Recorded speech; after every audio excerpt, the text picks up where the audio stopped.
Do right, do me right, yeah.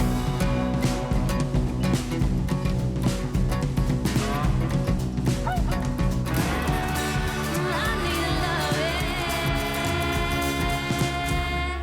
Knocking down my do right in the morning, do right in the evening, do right in the morning, do right.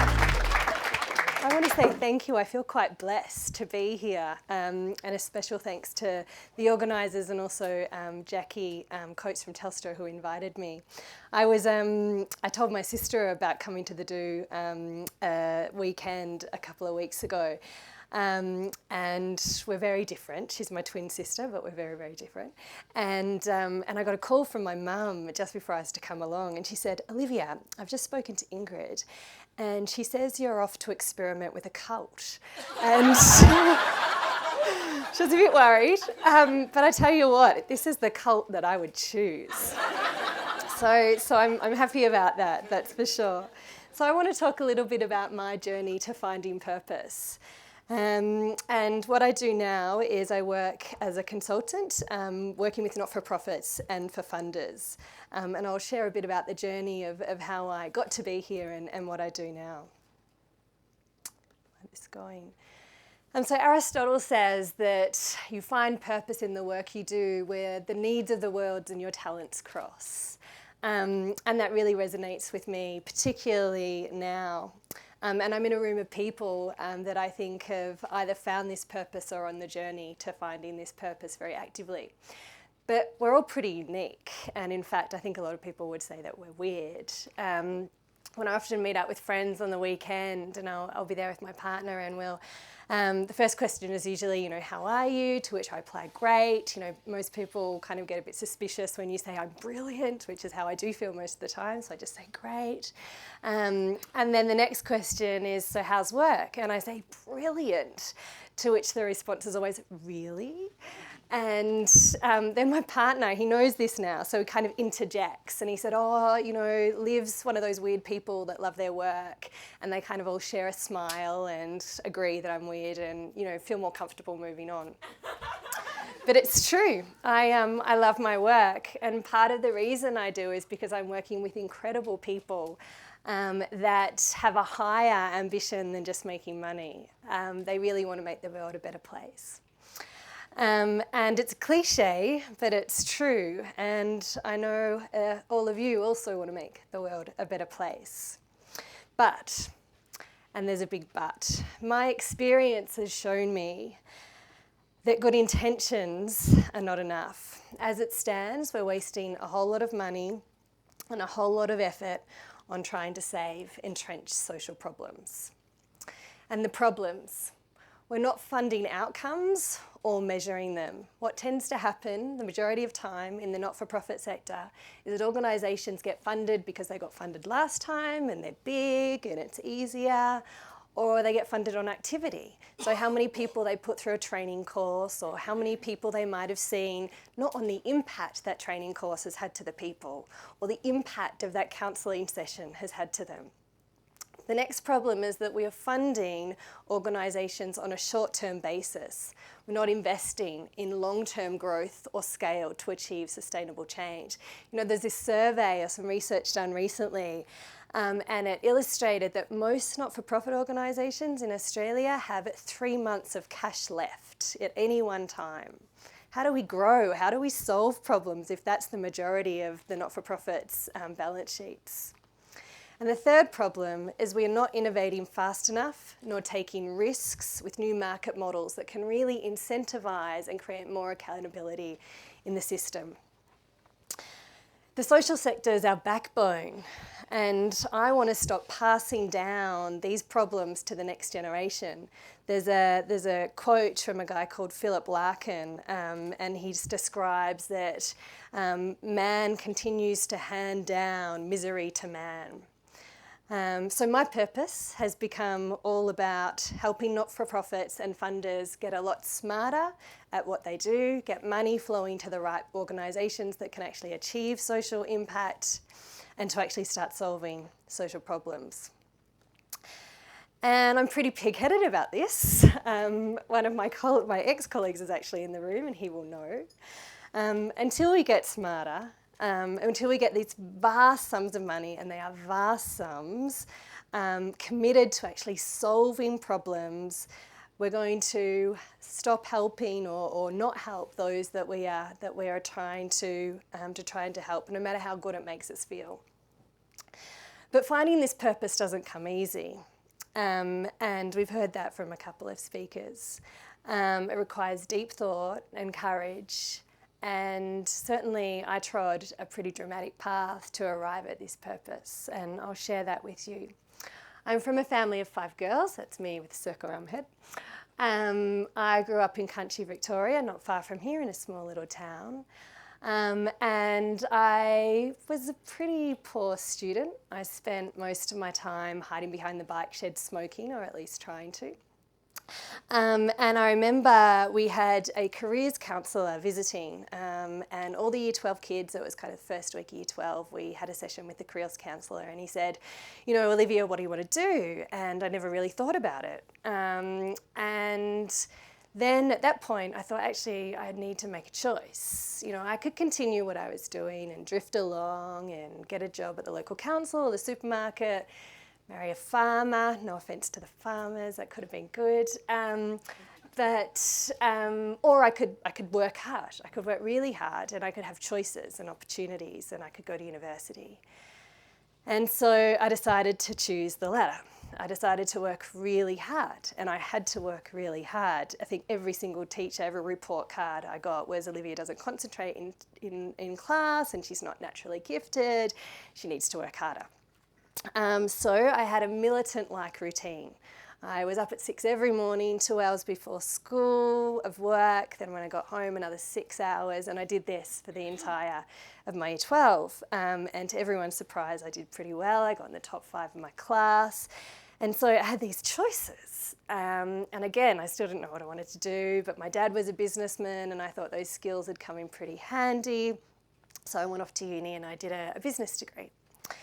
And the first couple of years were fantastic, and I loved uni. I met lots of different people, and again, I worked really hard at uni, and I got offered an internship at Telstra. And it was a great year, and the year came to an end, and I got offered a full-time position, and I hadn't yet finished uni, so and I didn't want to do part-time uni because I really wanted to finish it. So I did both. I worked full-time at Telstra, and I did my uni degree full-time. I had some good friends who took some great notes. And I did well, and I stayed on at Telstra, and more hard work, more opportunities. I started climbing the corporate ladder. I went to a few different similar companies overseas, and big companies, big paychecks, big life. You know, I thought I had it all. And it didn't quite feel that right for me, though. You know, it was good, and I met great people, but it still didn't really fit. And I remember having a performance review with a manager at one stage, and he said to me, Olivia, you're ambitious, but people think you're wanting to change things too much. And and I thought I was just wanting to improve things, problems. I saw problems, and I just wanted to help improve those problems. And he said, no, you're a bit naive. He said, you've got to really understand the way the world works, and it doesn't work the way that you think it works. So you just have to grin and bear it. Incredibly inspiring. So I left. And this was at a time where IT boom was taking off. And there's all these kind of wonderful companies like Amazon and eBay popping up overnight and becoming huge. And I thought, I want to be a part of that. That looks really cool. So I met this guy who had developed this mobile dating application, used WAP technology, and this was at the time when we were only just becoming familiar with SMS. I didn't even know what WAP stood for, but I thought, that's pretty cool, this might take off. And he was the tech geek, and I kind of had the business and the marketing background, and together we grew the company. And we did pretty well. We grew it from just 3 employees to 100 employees. We set up offices in 5 different countries on 3 different continents. We acquired a couple of companies overseas, and we launched on the stock exchange in Australia. And by this stage, I was the CEO of the company, and it was a very different role, being the CEO of a listed entity. My role became less around the creative and the trying to improve what we were doing and create a great culture, and more about making sure that the share price continued to tick up. And again, like, it just didn't feel right. I was, focused, and I was told to be focused on making money for people that already had a lot of money. And so I sort of continued to keep doing what I was doing. And then I remember talking to friends, and I was saying, I'm not quite sure about this anymore. And they're like, what, are you kidding? You're like 27, the CEO of this global company, don't be stupid.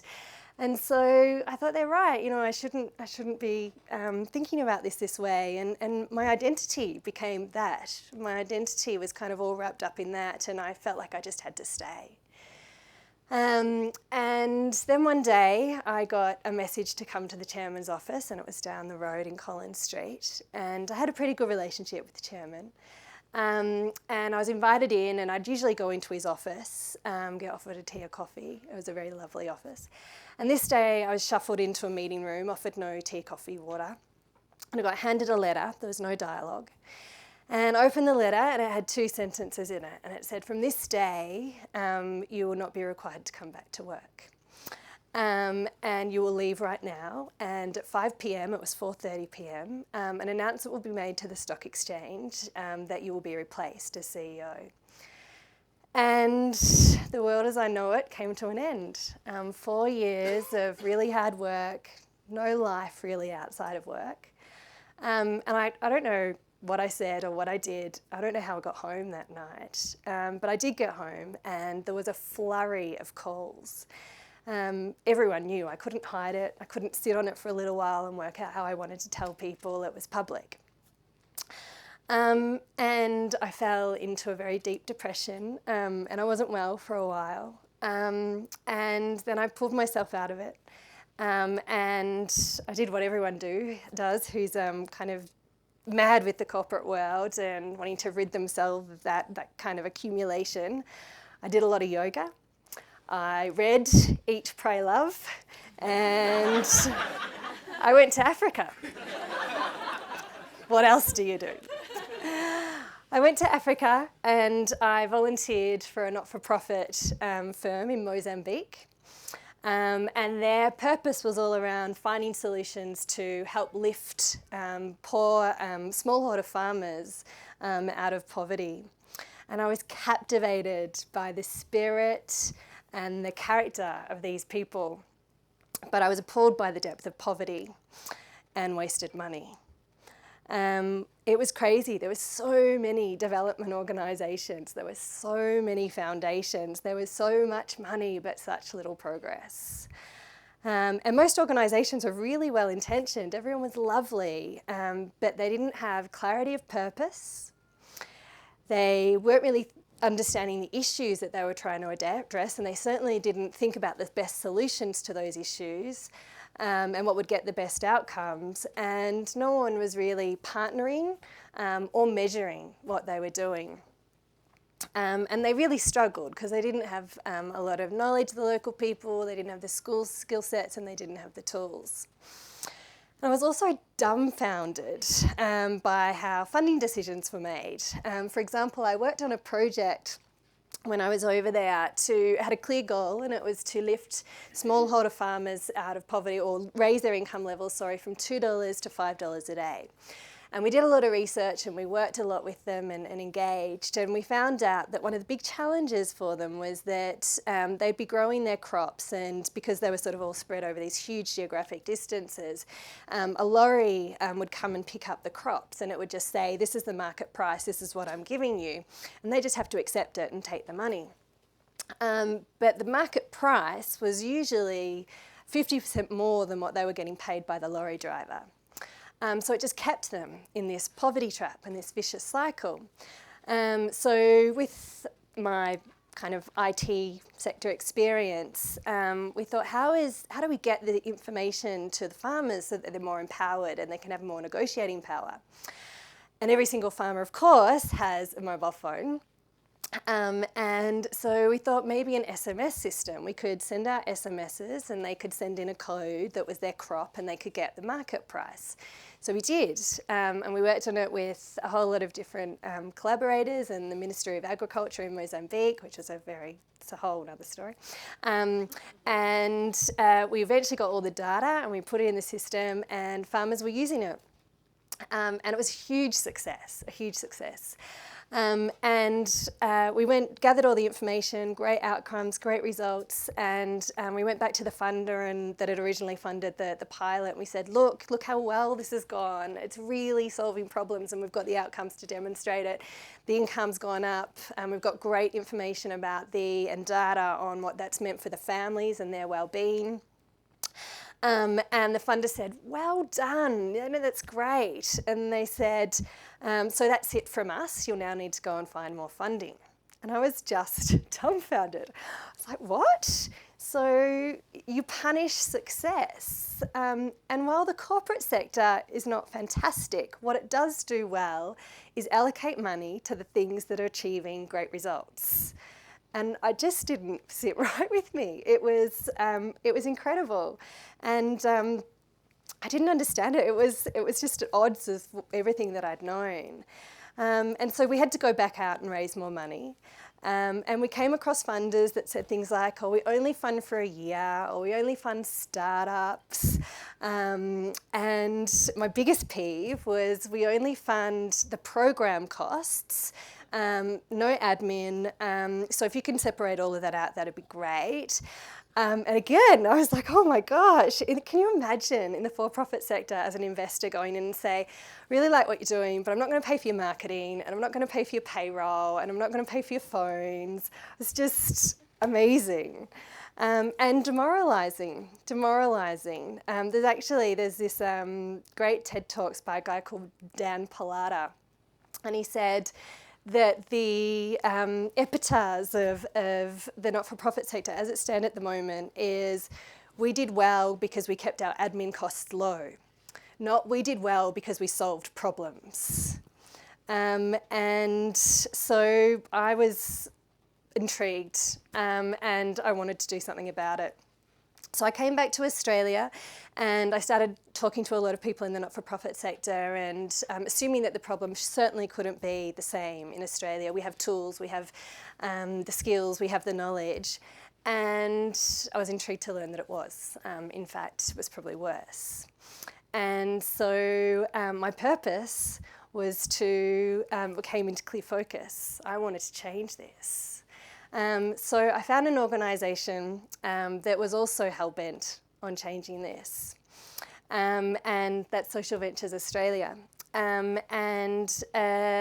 Social Ventures Australia at the time had just set up a not-for-profit consulting business that runs like a social enterprise dedicated to working with not-for-profits and funders, philanthropists, government and corporates to help them get clear about their focus and about achieving great results and great outcomes. And so that's what I do. I helped build the consulting team. We started with 4. We now have 20 across Melbourne and Sydney, but we work all across the country. We've delivered over 450 products or projects with organisations, helping them get clear on their focus and on achieving great outcomes and measuring those and keep improving upon them. Worked with lots of funders to do the same thing. 2 years ago, we launched the SVA Consulting Quarterly, and it's the first dedicated not-for-profit consulting management journal. We were talking to a lot of people that couldn't afford our services, and they were saying, how do we get the knowledge, how do we get the tools? So we're like, well, here they are for free. Take them, learn, spread them, share your knowledge. Now we have 1,000 subscribers, and we run a whole series of events trying to share our knowledge more broadly. But the situation is still a very worrying one in Australia. Over the past 2 or 3 years, we've spent more money on social problems than ever. And the situation is not getting any better. In fact, social issues continue to worsen. We have great income inequality. We have stubborn unemployment. Young people are finding it increasingly difficult to get work. Our child protection system, I'm sure you've heard the news, is overwhelmed with very difficult and complex cases, and our Indigenous populations fail to suffer. So my obsession is to create a smarter social sector, a sector that has clarity of purpose, that has a commitment to real change and outcomes rather than just being busy and well-intentioned, a sector that measures results, a sector that rewards and scales success, a sector that invests in growth and innovation and develops incentives for change and incentives for being more accountable to change. And it's only when, I think, we get funding flowing to the right places, smart organisations, smart funders, that will actually start to chip away at the social solutions that hold us back as individuals and as a nation. So my leaving thought is finding purpose requires hard questions. It requires taking a U-turn or a change of strategy, and it requires sometimes admitting that you're not on the right path. But when you find a problem bigger than yourself and it's worth solving, there'll be no holding you back. Thank you. Do right in the evening, do right in the morning, do right